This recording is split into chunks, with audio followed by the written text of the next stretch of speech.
শুভ সকাল, শুভ রাত্রি, শুভ দুপুর। আমার পরিবারে আসো, আমার বাড়িতে নিমন্ত্রণ রইলো।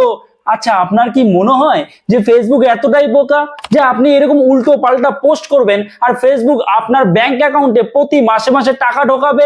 নাকি ফেসবুকের যারা অডিয়েন্স তারা এতটা বোকা? আচ্ছা, প্রথমে একটা আমি আপনাদের ডিসক্লেমার দিয়ে নিই যে এই ভিডিওটা আপনি শেষ পর্যন্ত তখনই দেখবেন যদি আপনি ক্রিয়েটার হতে চান। আর আপনার যদি মাথা এরকম থাকে যে ওই ফেসবুক অ্যাকাউন্ট আছে, আমি যা কিছু ছাড়বো, যা কিছু ভিডিও ছাড়বো, তাতে যা ভিউজ আসলো আসলো, না আসলো না আসলো, যতটুকু ইনকাম হয় তাতেই হবে, আমার অত কিছু দরকার নেই, আমার কন্টেন্ট ক্রিয়েটার হতে হবে এমন কোনো চিন্তা ভাবনা নেই, যা আসে আসলো। তাহলে যারা এরকম চিন্তা ভাবনা আছেন তারা এখনই ভিডিওটা স্কিপ করুন, ভিডিও দেখবেন না, শুধু শুধু সময় নষ্ট করবেন না। এবং তাদের আরো একটা কথা বলবো, ফেসবুকে শুধু শুধু সময় নষ্ট না করে অন্য জায়গায় দিন, তাতে আপনার লাভ হবে, তাতে আপনার কিছু আর্নিং হবে। ঠিক আছে, এবার শুনবেন কারা যারা কন্টেন্ট ক্রিয়েটার হতে চান ফেসবুকে কিংবা ইউটিউবে, যেখানেই হোক। আপনি যদি কন্টেন্ট ক্রিয়েটার হতে চান তাহলে আপনাকে প্রফেশনাল ভাবে কাজ করতে হবে, কিন্তু না, আপনারা তো প্রফেশনাল ভাবে কাজ করবেন না। এবং আপনাদের কিছু মানুষ আছে যারা কিনা মানে কিছু বড় বড় ক্রিয়েটার নিজেদের লাভের জন্য আপনাদের বলবে শুভ সকাল পোস্ট করো, শুভ রাত্রি পোস্ট করো, শুভ দুপুর পোস্ট করো, প্রতিদিনই পোস্ট করো, আমার ভিডিওতে কমেন্টস করো, আমি তোমাকে ফুলের ভালোবাসা দেবো। তারা শুধু নিজের লাভের জন্য বলছে, আপনি কোনোদিনও বড় হতে পারবেন না।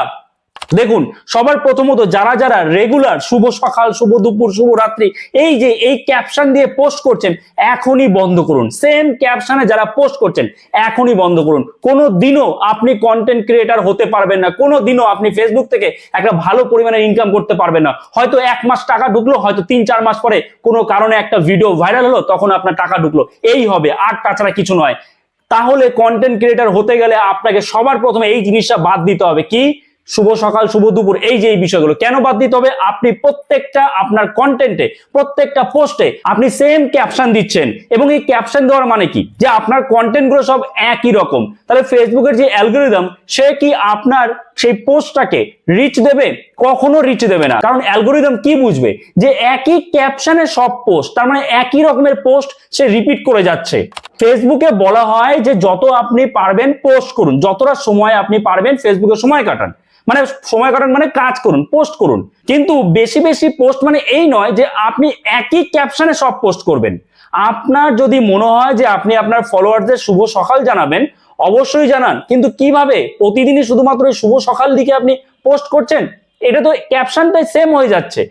আপনি কোনো একটা, ধরুন আপনি নিজের একটা ছবি দিয়ে আপলোড করছেন, তো সেক্ষেত্রে সেই ছবিটা কোথাকার সেই সম্পর্কে বলুন যে আমি এখানে গিয়েছিলাম, জায়গাটা খুব ভালো, তারপরে লিখুন শুভ সকাল, এরকম করুন।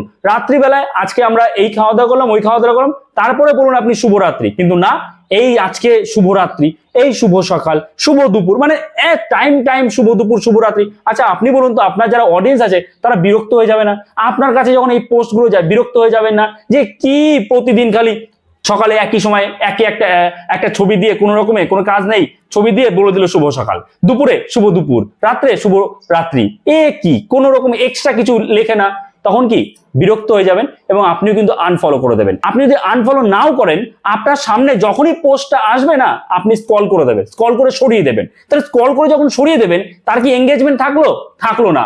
সেখানে আপনি যদি নিজের কোনো ছবি দেন, সেই ছবি, নিজের বা যাই কোনো ছবি দিচ্ছেন আপনি, সেই ছবি সম্পর্কে একটু ক্যাপশনে লিখুন, এবং তারপরে দরকার হলে আপনি শুভ সকাল শুভরাত্রি লিখুন। এবং শুভ সকাল শুভরাত্রি লিখতেই হবে এমন কিন্তু কেউ কোথাও নিয়ম বলা নেই, আপনাদের ভুল বোঝানো হচ্ছে। এই সব বিষয়টা সবার আগে বন্ধ করুন, এগুলো বলতে গেলে ফেসবুকের আবর্জনা। কারণ একই ক্যাপশনে কেন আপনি প্রতিদিন পোস্ট করতে যাবেন? কখনো পোস্ট করবেন না। প্রথমত এইটা শুভ সকাল শুভরাত্রি শুভ দুপুর যদি পোস্ট করতেই হয়, তাহলে আলাদা আলাদাভাবে পোস্ট করুন। অর্থাৎ প্রতিদিন আপনি যে ছবিটা ছাড়ছেন সেই ছবি সম্পর্কে বলুন, এবং তার পাশে আপনি শুভ সকাল লিখতে পারেন। ঠিক আছে, একই রকম শুভ দুপুর শুভ রাত্রির ক্ষেত্রেও তাই। প্রথমত এটা গেল। দ্বিতীয়ত, আপনারা যে ভুলগুলো করছেন সেটা হচ্ছে এই যে আপনি ছবি তো আপলোড করছেন, ভাবছেন ছবি থেকে অনেক ইনকাম হয়। আপনি একবার দেখুন ফেসবুকের ইনকাম কত। আপনি যদি কন্টেন্ট মনিটাইজেশন পেয়ে যান, কত আর্নিং আপনি নিজেই বলতে পারবেন যে মনিটাইজেশন তো পেয়েছি, কিন্তু আর্নিং তো কিছুই নেই। তাহলে লাভ আছে কোনো? কোনো লাভ নেই।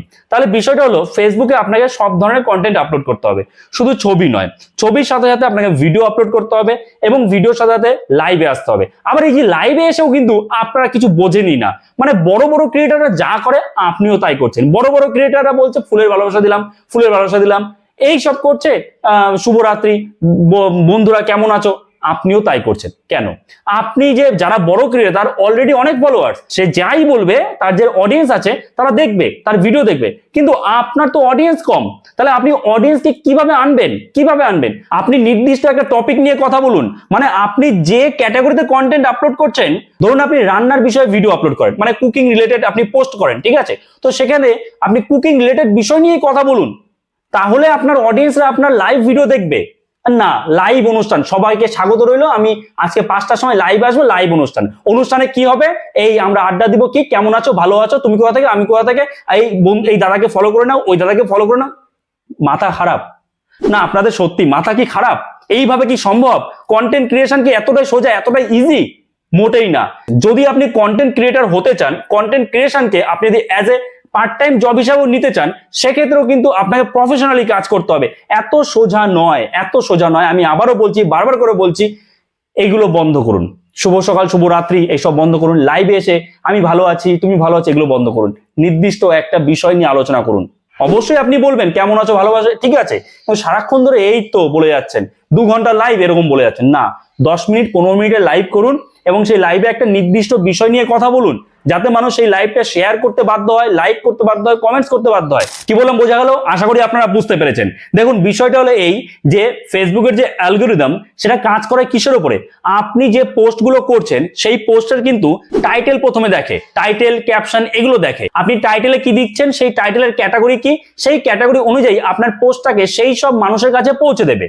কিন্তু আপনি যদি প্রতিদিনই সেম টাইটেল বা সেম ক্যাপশনে ভিডিও আপলোড করেন বা কোনো ছবি আপলোড করেন বা যাই কিছু পোস্ট করছেন না কেন, তখন ফেসবুকের যে অ্যালগরিদম সে বুঝতে পারছে যে একই রকম সে পোস্ট করে যাচ্ছে, তো তখন আপনার সেই ভিডিও বা আপনার সেই ছবির কিন্তু রিচ দেবে না।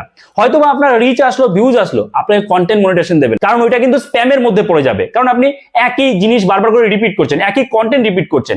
তো রিপিটেড কন্টেন্ট কিন্তু কোনোভাবেই ফেসবুকে চলবে না। ফেসবুক বলুন বা ইউটিউব বলুন, কোথাও চলবে না। কি বললাম আশা করি আপনারা বুঝতে পেরেছেন। তো এই ভিডিওটা এখানে শেষ করছি। যদি এই ভিডিওটা আপনার জন্য হেল্পফুল হয়ে থাকে অবশ্যই একটা লাইক করে দেবেন। চ্যানেলে নতুন হয়ে থাকলে চ্যানেলটাকে সাবস্ক্রাইব করে আমাদের পাশে থাকবেন। তো চলুন দেখা হচ্ছে নতুন কোনো ভিডিওতে।